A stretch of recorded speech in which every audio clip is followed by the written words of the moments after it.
Welcome to KV channel. இன்றைக்கி நம்ம ஆளி விதையை வச்சு ஒரு ஹெல்த்தியான ஒரு இட்லி பொடி தான் செய்ய போகிறோம். 2 கைப்பிடி அளவு உளுந்து, 2 கைப்பிடி அளவு கடலைப்பருப்பு, ஒரு துண்டு பெருங்காயம், 100 கிராம் ஆளி விதை எடுத்திருக்கேன். ஒரு முழு பூண்டு உதுத்து வச்சுருக்கிறேன். ஒரு டீஸ்பூன் மிளகு, காஞ்ச மிளகாய் ஒரு 10 மிளகாய் எடுத்து வச்சுருக்கேன். ஃபஸ்ட்டு நம்ம எண்ணெய் இல்லாமல் இந்த ஆளி விதையை நல்லா வறுத்து எடுத்துக்கலாம்.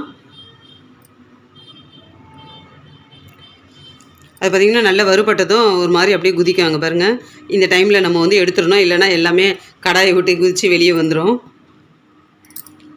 மற்றதெல்லாம் நம்ம எண்ணெயிலே வறுத்து எடுத்துக்கலாம். ஃபஸ்ட்டு பெருங்காயம் போட்டு அதை பொரிச்சிக்கலாம். பெருங்காயம் பொரிஞ்சதும் கடலைப்பருப்பு, உளுத்தம் பருப்பையும் போட்டுக்கலாம்.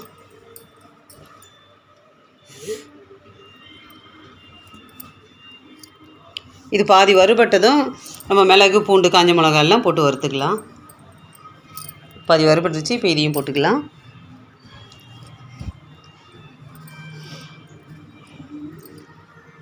இதுவும் நல்லா வறுபட்டுருச்சு. அடுப்பு ஆஃப் பண்ணி எடுத்து இதில் கொட்டி கொஞ்சம் நேரம் ஆறட்டோன்னு மிக்சியில் போட்டு அரைச்சிக்கலாம்.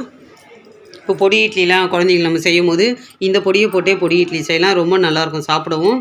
அதே சமயத்தில் ரொம்ப ஹெல்த்தியாகவும் இருக்கும். குழந்தைங்களுக்கும் நம்ம இந்த விதை இது தான் சாப்பிட்றோன்னு தெரியாது. நம்ம அப்படியே கொடுத்தா கூட அவங்க சாப்பிட மாட்டாங்க. இந்த மாதிரி செஞ்சு சாப்பிடும்போது அவங்களுக்கே தெரியாது அது இதில் கலந்துருக்கிறது. அழகாக சாப்பிட்ருவாங்க. டேஸ்ட்டும் ரொம்ப நல்லாயிருக்கு. இது இட்லிக்கு, தோசைக்கு எல்லாம் ரொம்ப நல்லாயிருக்கு சாப்பிட. அவ்வளோதான், இதை அரைச்சிடலாம். அவ்வளோதான், சூப்பராக வந்துருச்சு. இந்த வீடியோ பிடிச்சிருந்தா ஒரு லைக் பண்ணுங்கள். சப்ஸ்கிரைப் பண்ணாதவங்க சப்ஸ்கிரைப் பண்ணுங்கள். அடுத்த வீடியோவில் பார்க்கலாம். பாய்.